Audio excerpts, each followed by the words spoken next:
guiding visitors along long wooden walkways as they explain the differences between stalagmites and stalactites. Some of them are closed to the public from time to time when they become structurally unsafe, but we figured the smaller ones would be safe enough for the kids to explore, and they could have a little fun while getting in touch with little local heritage at the same time. But what we didn't know on the drive out there was that organizing that camping trip would turn out to be one of the worst decisions we ever made. We drove up in early fall just as the leaves started to turn, but with a little late summer heat still hanging in the air. We picked out a large campsite close to a bunch of smaller caves and then had lunch out of some picnic baskets that the wives had made. And afterwards, we took the kids on a little walk around the area to talk them through some basic forestry stuff. You know, don't leave food lying around, stay put if you get lost, etc. And then we headed back to camp. And it was an awesome day. And then once the kids were asleep, us grown-ups got to have a little time to ourselves around the campfire with a couple of wine coolers. The next morning, me and Hal got to enjoy the same early morning camp vibes that we hadn't shared since we were children. And by that, I mean the smells of wood smoke, coffee, frying up some bacon, all rolled into one. I truly believe there is no finer combination of smells on God's green earth, and if you'd had to ask me that morning, I'd have told you that we were in for another fine day of camping. But over the next few hours, it felt like our whole entire worlds were unraveling. Our kids were a mix of boys and girls between the ages of 7 and 10, so they had no problem getting along and playing together. Then in the early afternoon, they asked if they could go play near one of the caves nearby. Hal and I had checked it out earlier that morning and found a large mouth with a narrow tunnel connected into the darkness at the rear. We told the kids if they stayed near the entrance and didn't head down the tunnel, they were fine to go play out there. And so off they went. But then not even half an hour had gone by before we heard a sudden and terrifying screech from one of the girls. We all went tearing off through the trees in the direction of the caves and soon found the kids running back to us in the opposite direction. They were either in tears or scared out of their minds, but all agreed on the same version of events. They'd been doing as they were told and been playing near the cave, not inside of it, when they noticed a man suddenly creeping out from its mouth. And they knew well enough to keep away from strangers, but said the man looked so creepy that they stopped playing and got ready to run. My daughter said they all just stood there still for a second, watching as the guy stepped towards them. He asked if they'd like a free tour of his cave, and then when they said no, he started claiming that he was friends of their parents, i.e. us, and that he'd been asked to watch us. And the kids were between 7 and 10, so they were young still, but not altogether incredibly dumb. And then one of the kids said that they didn't believe him, and that's when the guy chased them. I had 100 questions to ask them, but in the moment, all me and Hal were interested in was where the guy had gone after chasing them. The kids didn't know, and they thought that he was still following them, so, on instinct, me and Hal went rushing toward that cave. Hal had always been faster than me. He'd been on the track team in high school, and he probably could have played football if he was a little bit bigger like I was. And so that day, he went tearing through the trees way ahead of me and was maybe 20 feet ahead by the time he saw the cave mouth and the man that had almost snatched up one of our kids. I heard him yell out, "I see him," and then somehow he seemed to speed up for that last 50 yards or so.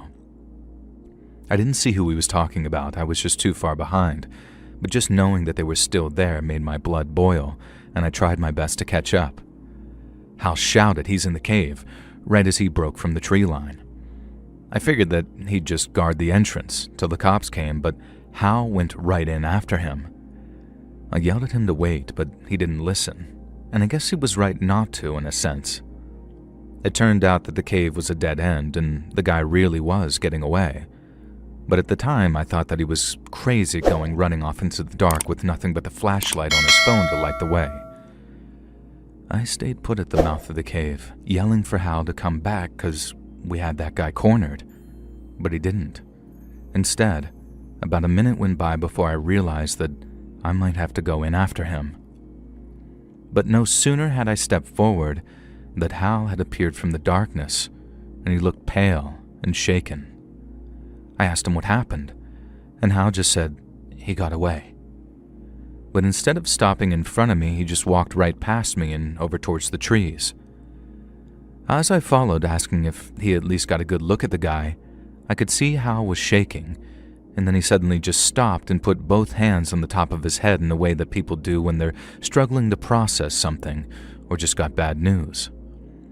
That body language and that look of shock in his eyes, it took me half the story already, but Hal looked at me in a way that reminded me of a much younger version of him, and in a way that made him look smaller almost. And then he told me, I had him, and I let him go. And it was like he either didn't know how to explain it or didn't know how to put it into words. But after telling him to spit it out for God's sakes, he did. Hal said he ran to the back of the cave, switched on his phone's light, and then caught a glimpse of the guy turning down some side tunnel. The guy was fast, but Hal was faster, and within seconds he'd caught up with the guy after chasing him down that side tunnel. And when the guy was within arm's length, Hal reached out with one free hand to try and grab him, but the guy spun around, yanked himself out of Hal's grip, and then just hissed at him.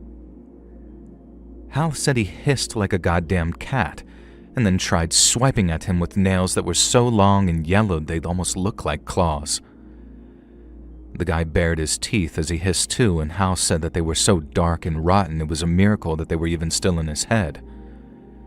The guy was crazy. He had to be. Otherwise there was no way that he'd be wandering around those tunnels looking like he hadn't washed in over a year. But to think that there was still enough of him left up there in his mind to try and drag a child back into the dark with him, it was chilling, and I completely understand why Hal was so shaken. By the time we got back to camp, my wife had already called 911, and there was a ranger headed to our location to talk to us. When he arrived, he confirmed that there was almost no point searching the caves as there were so many entrances and exits scattered around the park that if he knew them all, the guy could just be about anywhere. And they only slightly reassured us by saying that it was impossible for anyone to live in the cave system, not without them knowing about it anyway. They'd also keep their eyes peeled for anyone matching his description wandering around the park, because if they did, he'd be immediately arrested and we'd be immediately informed. And as you can imagine, the kids refused to spend another night in the park, so we unfortunately had to call it quits on our camping trip. And now that I mention it, me and Hal were just about the only ones who didn't want to leave, but not because we didn't want the trip to end. It was more like we wanted nothing more than to hunt down the son of a bitch that had tried to grab one of our kids. But we were just two overworked and overtired dads. If the rangers knew that trying to seal off the whole cave system wasn't going to do any good at that stage, then what the hell could we do? It was frustrating, but that feeling faded quickly. What didn't was that lingering feeling that no matter how safe you think that you are, it's almost impossible to protect our children from those who want to do them harm. Hal fell down something of a deep rabbit hole too, trying to dig up any information that he could on other encounters with that freak that ran off into the tunnels. He didn't find anything, but I know that he still thinks about the cave guy from time to time. He regrets getting so spooked by the guy's appearance and wishes that he'd given him the ass-kicking he deserved when he had the chance. And I can't say I blame him. And I'd pay a heck of a lot of money for 5 minutes alone in a windowless room with that absolute piece of trash.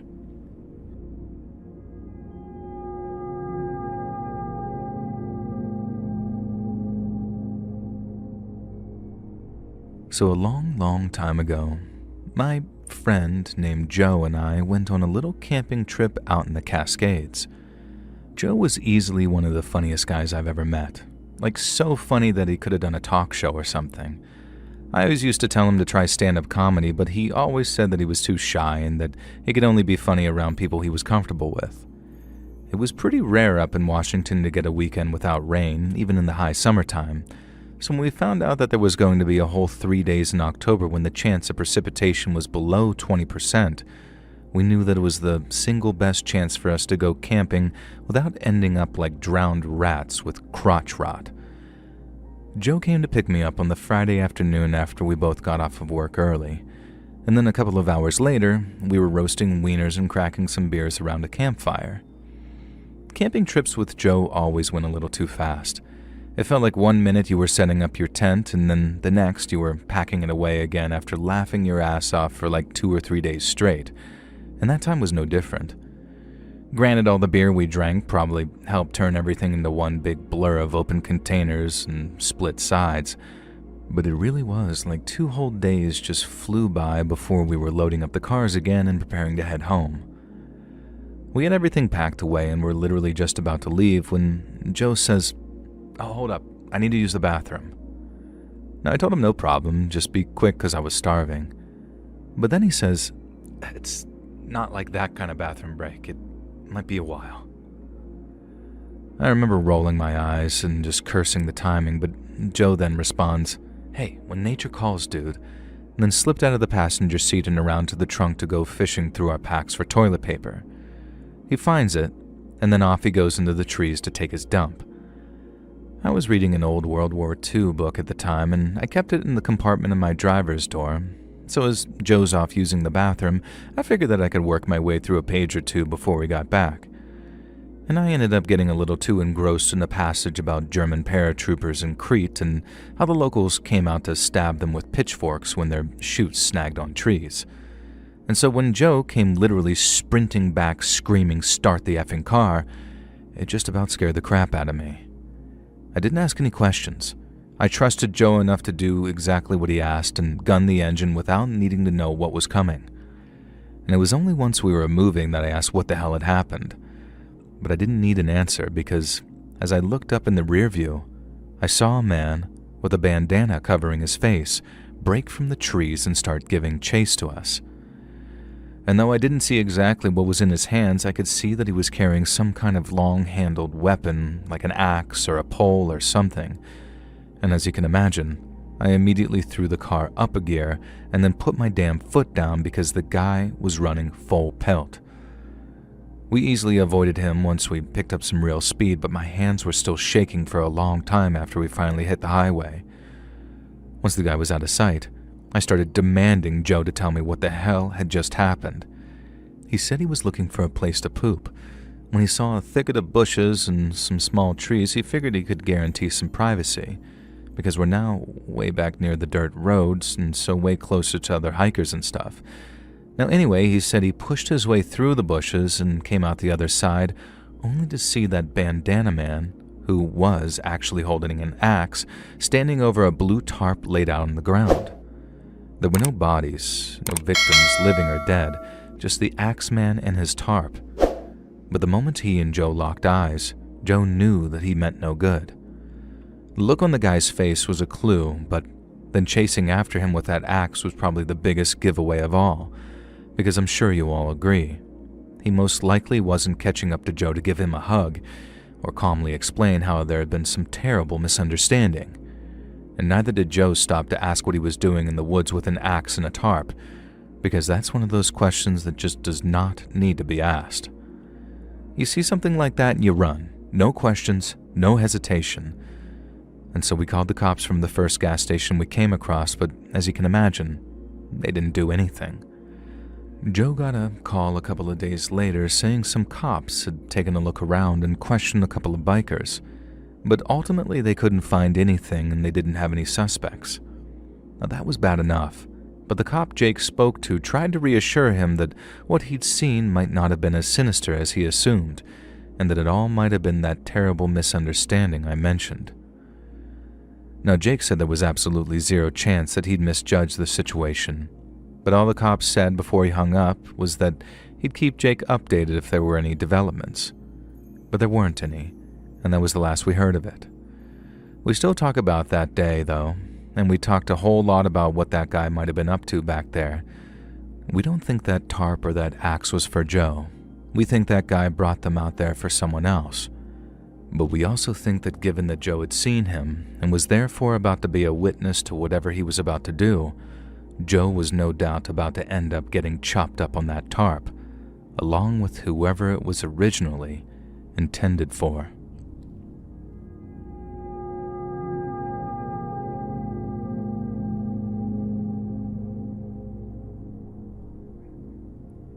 What I'm about to tell you is the single most enduring mystery of my life, something I've thought about for decades now. I'm okay with meeting my makers, having not understood the great whys and hows of the world, but I'd think I'd do just about anything to know the truth of what I saw out in the woods all those years ago.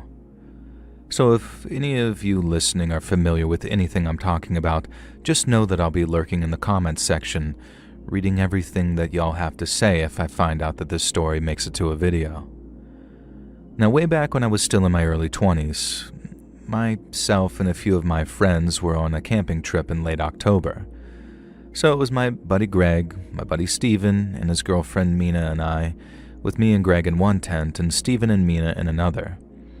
We were out near Washington and Jefferson here in Virginia, and the first day all we did was hike there, get set up, and then eat dinner and drink a couple of mugs of hot chocolate before climbing into our sleeping bags. The next day was pretty cool too, because we got to take a walk around the area and catch some views of all the leaves turning. It was incredibly beautiful, and one of those things in nature that makes you think that there might be an artist's hand at work, so to speak. We gathered up some chestnuts for roasting, watched the squirrels bounding around and burying their breakfast that they'd be eating after hibernation was over, and it was near perfect. The exact kind of fall minication that we needed before the nights got way colder and way longer. But then in the early evening, when it was Greg's turn to collect firewood, everything changed. We'd built quite a large campfire, and since it was so cold with nights that were lasting much longer, we'd kept it burning for maybe 8 hours each night before letting it burn out. We'd stripped pretty much every piece of kindling and firewood from a 100-meter radius, meaning poor Greg had to wander a little further to get the fuel that we needed. I was rooting through my bag for something when I suddenly heard him yelling "guys" from way off. Now he comes sprinting back saying, "You gotta see this," and then we followed him off into the trees to see what he was looking for. And the first thing I saw when we got to where we were going were these sort of grave-shaped patches of disturbed earth beneath a bunch of trees. And there was a lot of cursing, a lot of holy craps and what the F's, but that wasn't even the half of it. Greg then says, "Look at the trees." And when I did, I saw that each of the tree trunks that had disturbed earth at their bases also had faces carved into them. Each was carved at the same height, and although all of their eyes were closed, each face was different, almost like it was a representation of the person buried underneath. And after we all stared in horror at the scene for a moment or two, we ran back to our camp to call the cops. And maybe an hour or two later, we had a ranger show up at our camp so we could show her where the graves were. She acted kind of skeptical at first, and I guess she had every right to. But once we walked her out to where we'd been, she looked just as freaked out as we did, and then said there'd most likely be a whole police forensics team out there before day's end. And after that, we made our way back to camp again, but we didn't much feel like staying in that same location, not with those graves and those carvings looking so fresh. And so we drove to the complete other side of the park again before setting up for our final night. It was terrifying knowing that we'd stumbled across something so disturbing, and that whoever did it might still be in the area. And it was kind of comforting to know that we were far away from the site of their work, but none of us were able to totally relax until days later when we were back at home and the cops called us to give an update. It was good news in a lot of ways because after digging up all those so-called graves that we saw, they didn't find a single scrap of human remains, and each and every one of them was empty. The cop Greg spoke to thanked him for calling the whole thing in because public reports like that are a huge part of police work, but ultimately, we found nothing but a few holes and some weird carvings. Only, we didn't just find a few holes and some carvings, and we all knew it. Unless it was some kind of art piece or some kind of Native American thing that I'm ignorant to, then fine, that wouldn't freak me out. But all other alternatives give me the shivers when I think about them. If it was one dude whose idea of fun was digging fake graves and carving faces into the trees, then what the actual heck? That's freaky as hell. But then if there's like a group of people all doing it for some sinister purpose, then that might be even scarier for some other reason. Mina later said that just maybe it was some kind of ritual, but maybe a positive one. She pictured a bunch of people going out into the woods to bury their old selves and put old ghosts to rest, and then walking out feeling lighter with the ceremony having helped them get free of whatever was hanging around their necks. I kind of like that interpretation. I just can't bring myself to believe it. And in my darkest moments, I think we came across something very sinister. And whatever it wasn't finished yet.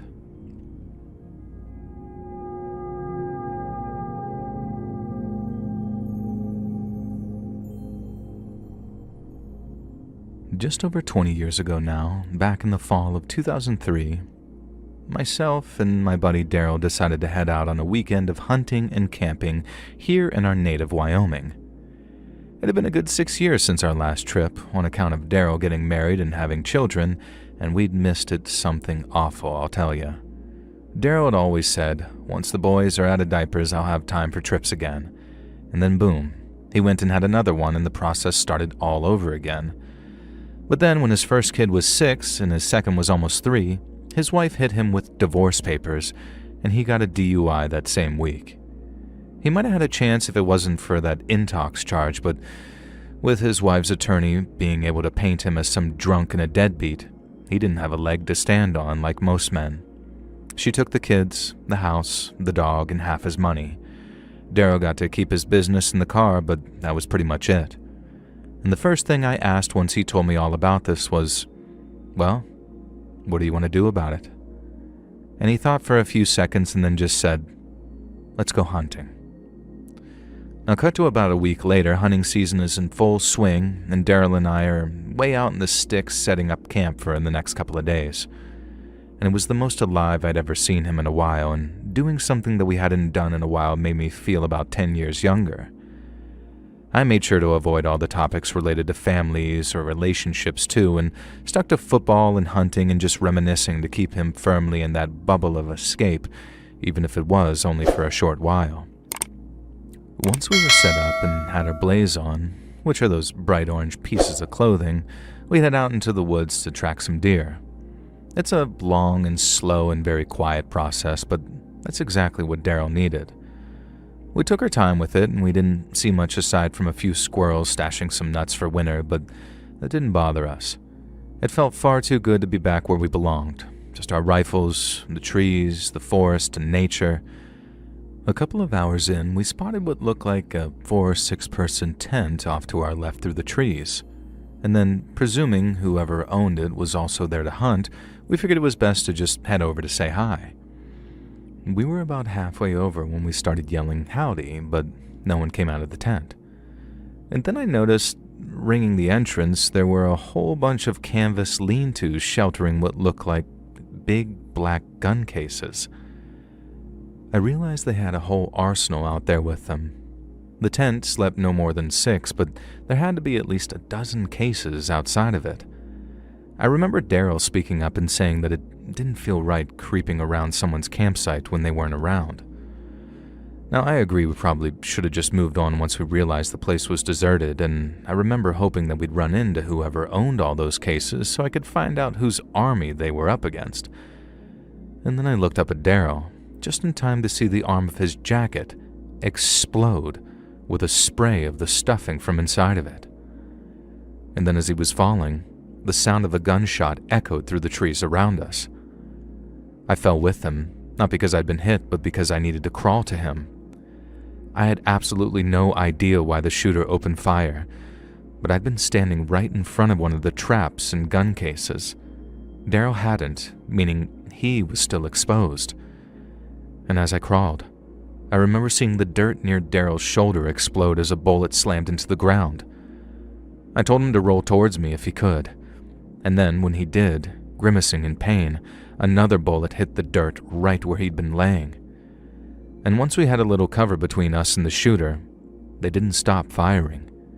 They aimed for the gaps between the cases, trying to hit us by firing over them, and I felt like I was going to void my bowels every time I heard a bullet snap above our heads, but none of them hit. My biggest fear while laying there in the dirt was that while one person was firing to keep our heads down, another was approaching to finish us off. I tried rolling on my side and shouldering my rifle, telling Daryl to stop the bleeding from his arm, but otherwise not to move.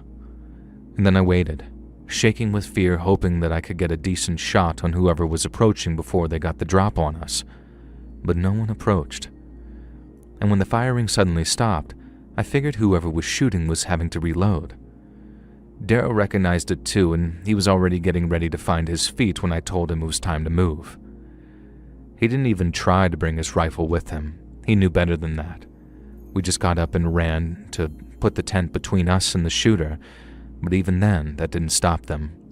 Because once we were behind it, a bullet came so close that I literally heard it zip and not crack, meaning it punched through the tent before passing within just a couple of feet of us. It was practically a trick shot, whereby the shooter deduced that we'd been using the tent for cover and tried to hit one of us based on where he figured we'd be. It only occurred to me later that assuming it was the tent's owner shooting at us, they must have wanted to kill us really badly if they were willing to put holes in their own shelter. We ran till Daryl said that he couldn't anymore, and he looked pale and sweaty, and when I looked, his arm was bleeding heavily from the bicep area, and he kept asking if he was going to die, and I remember telling him, not if I can help it. I had a pretty basic first aid kit with me, so enough bandage to tie a basic tourniquet around Daryl's arm. But tying that thing was one of the most nerve-wracking experiences of my whole life, because I had to give my rifle to Daryl to hold with his good hand and tell him to shoot anyone who came over that ridge that looked like they wanted to do us harm. He could barely hold that rifle upright with one arm, let alone steady, so it felt barely any better than just setting it down on the ground. But just that thin layer of security gave me enough focus to wrap Daryl's arm, and then we were on the move again. At the time, I figured the people who shot us would be following us so they could finish us off. But looking back, I think they knew our next move would be the hospital and then the cops, so they were probably interested in packing their gear away and getting out of there. Either way, it was a relief when I realized that we weren't being followed. But there was still the issue of getting Daryl to a hospital before he bled to death. We obviously couldn't just head back the way we came, so we had to kind of dogleg around where we thought the weird camp had been in order to avoid it. But this only extended our journey, and at some points, I thought Daryl might pass out and I'd be forced to actually carry him.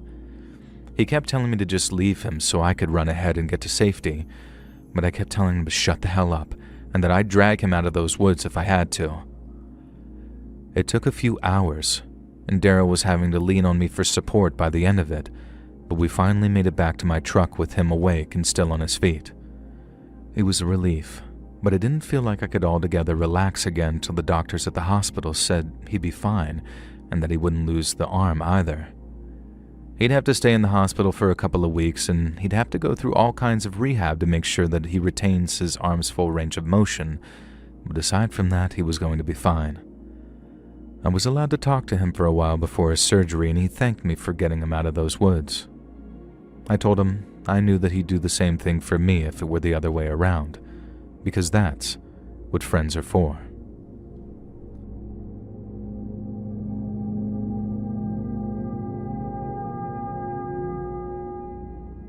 Back in 2012, when me and my mates were in our mid-20s, we asked a mutual friend what he'd like to do for his birthday.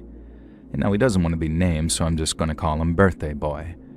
Now we thought BB would be wanting to go clubbing, which was the same thing that he'd want to do every year.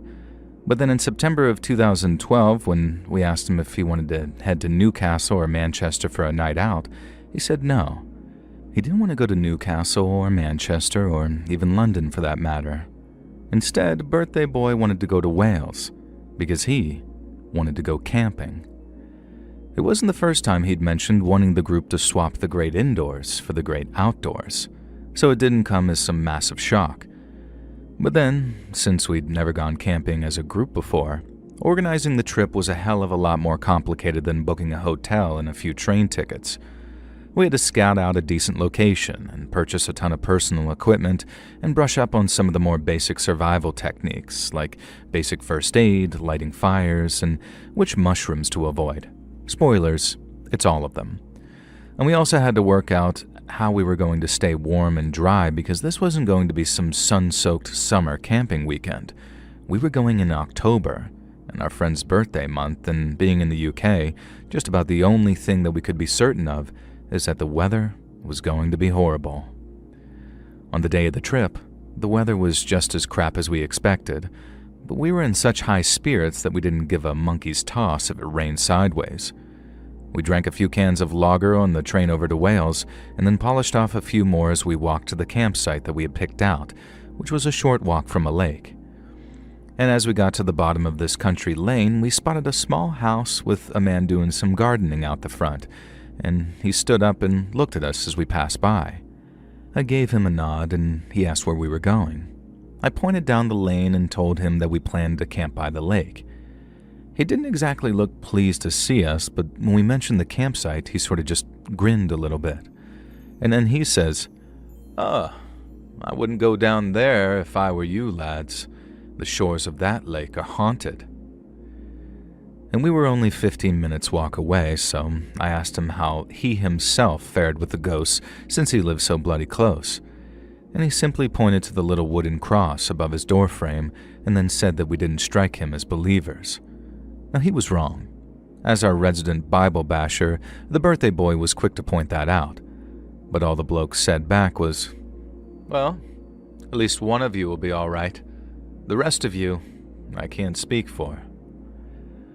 Martin, who was quite easily the funniest of the four of us, made a ghostly noise like, "Ooh," which sent us all into hysterics. But the Welshman didn't laugh. He just kept that grin on his face and told us, "Mark my words, boys. You'll see." And we knew that he was just trying to scare us, and being just a week before Halloween, we sort of appreciated it in a weird way. And so after making our way down to the lake, we pitched our tents about 100 meters from the shoreline. We had a great first night. We got a campfire going and then cooked some food on it. And then after a few more beers to wish the birthday boy his many happy returns, we climbed into our tents and went to sleep. Now remember, the ground was nice and soft because of how mossy it was, much more comfy than I imagined it would be. And then as I was drifting off, I started to hear this gentle patter of rain against my tent, which only added to that feeling of coziness. But then, maybe 4 or 5 hours later, I woke up to find my sleeping bag was damp.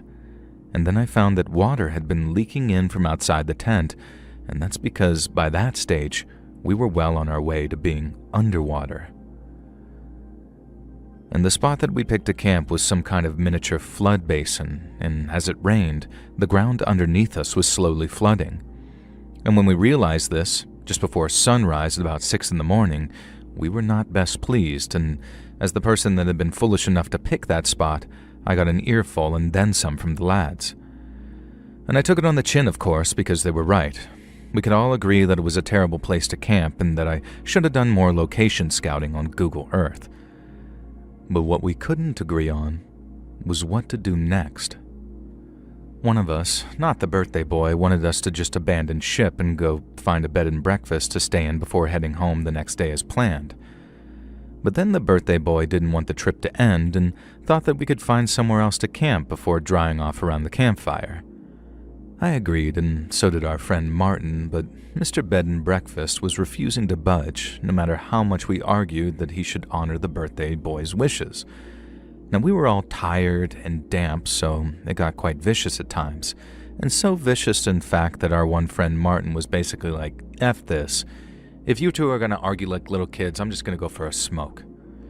And then he grabbed his rolling kit out of his bag, took out a pre-roll, and then walked off alone. We called after him, asking where he was going, but instead of telling us, he turned and showed us the walkie-talkie that he was carrying, as if to say, "Don't worry, I'm just one click away."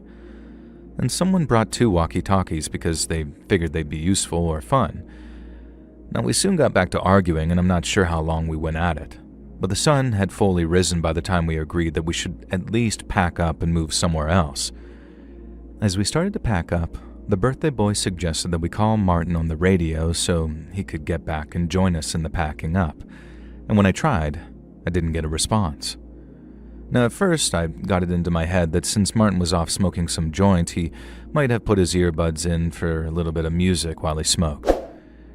And it seemed a bit of a daft thing to do, but he was off chasing good vibes, so I didn't put it past him. Now, I reckon that I didn't give it about 10 minutes before I tried again, at which point Martin would surely respond. But again, he didn't. It was just radio silence, and it got very creepy very quickly. Now, I remember the exact moment after I said, "Martin, are you there, mate?" for like the third time, which everyone had this sort of silent collective moment of, "Oh God." And there was no good reason Martin wasn't responding, so after we'd shaken most of the water out of our gear and packed it all away, we headed off in the direction that he'd walked to go look for him. Now, as we moved, the birthday boy tried to reassure us by suggesting the radio had just simply failed. He said the battery might have died, or it had reached its maximum range, or maybe it just couldn't handle the bumpy terrain. Now, I'll admit, that made me feel a little bit better, but the feeling that something was wrong didn't go away, and it only got worse as we made our way up to higher ground. The higher up the hillside we got, the more we got a bird's eye view of the area that we slept overnight at. Now, we'd hoped that we might spot Martin wandering around, but he was nowhere to be seen. As the ground ahead leveled out and we hit a small section of woodland, we started calling out Martin's name in the hopes that he might hear us. We'd already tried calling him on his mobile a few times, but the phone reception in the area was so bad that we couldn't even squeeze a text message through. We also kept trying the radio in between calling out for him, but he still didn't respond, and the longer we went without contact, the more and more frightened we got. I mean, it was like something just sort of snatched him out of thin air, and having covered the ground that he must have walked on, it made zero sense that we hadn't found him already. Birthday boys then suggested that we'd bored him away with our arguing and that he might have spontaneously decided to just go home after having a smoke. But that wasn't Martin. He wasn't so passive-aggressive as to just march back to the train station while ignoring us on the radio. If he disappeared like that, it wasn't voluntary. We found a decent spot to camp in that wooded area I mentioned, but we didn't pitch our tents right then. Instead, we only dropped our bags and then walked right back the way we came to carry on looking for Martin. Now, I was getting pretty frustrated with the walkie-talkie not working, so I gave it to Chris, the guide we'd talked out of getting a B&B, and so he could take a turn trying to get Martin. We didn't have our packs on at the time either, so we were able to move around a lot faster and a lot more spread out so we could cover more ground. I remember at one point, me and the birthday boy were on some higher ground and still in the trees, while Chris walked down towards the lake to look around. Now, the birthday boy and I exchanged a few words about how concerned we were for Martin, then suddenly, we heard Chris shouting for us.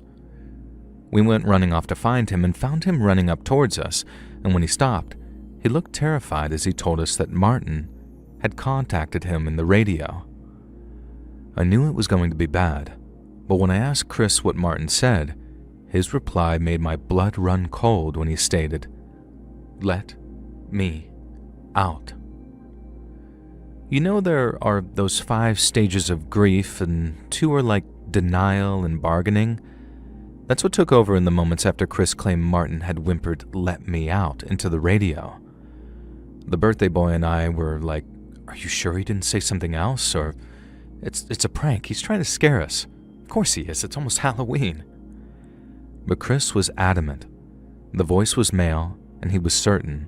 And he said a bunch of other stuff too, but the thing he heard for definite was, "Let me out," and it sounded like whoever said it was in pain. Obviously, at that point, the situation went from the eerie but simple, "Where's our mate gone?" to the more serious, "We need to call 999 right now." But like I mentioned, the phone reception in that area was absolute dog crap. That meant we had to run all the way back to the country lane back near where we were camped previously and just hope a car came along that we could flag down. Luckily, it took only about 10 minutes before we saw this van driving down the lane, and after flagging it down, the driver let us hop into the back. A few minutes later, he dropped us almost right back where we'd started that previous day. This was only a few miles from where Martin had gone missing, but more importantly, it had phone reception. And it was Chris that put the 999 call in while me and birthday boy listened. He sounded as panicked as we felt as he described what had happened, then, after taking Martin's name, the dispatcher told us that she was going to try something. Since the most likely explanation was that Martin had been hurt in some way, she was going to check her database for any ambulance patients with the same name. That way, she might be able to find out what had happened to him and where he was headed. But then a minute or two later, the dispatcher comes back on the line to tell us that she's found Martin. You might think we greeted that news with relief, but we were still very much under the assumption that he's been a medical emergency. And she might have found him, but that didn't mean that he was okay. So when she said it, we were just sort of like, okay, go on. Martin was fine, and hearing that was when the relief hit. But the dispatcher also told us that he wasn't 100% okay, because he'd been arrested. All she could tell us, by law, was that he'd been nicked by the police just a few hours before, and he was being held at the police station at Abergavenny. And we're just thinking, what? What did he get arrested for? We were given the number of Abergavenny police station, and after we called them, we found out Martin was most likely going to be released that evening after he'd been formally processed. At which point the long and arduous process of retrieving our gear and traveling to Abergavenny began. We were on the train and almost at the town's train station when Martin called us. He'd been released and was waiting for us at the pub near the train station. Then when we met, everyone was sitting down with a cold pint and Martin told us what had happened to him. Remember that country lane that I mentioned? The one that we used to hitch a ride down the road a bit? Well, that's exactly where Martin had walked after rolling his joint. He said that he'd found a tree stump that looked like a nice seat, but it was soaked after the night's rain, so instead of sitting down, he just started walking up and down the quiet lane, puffing away on his smoke.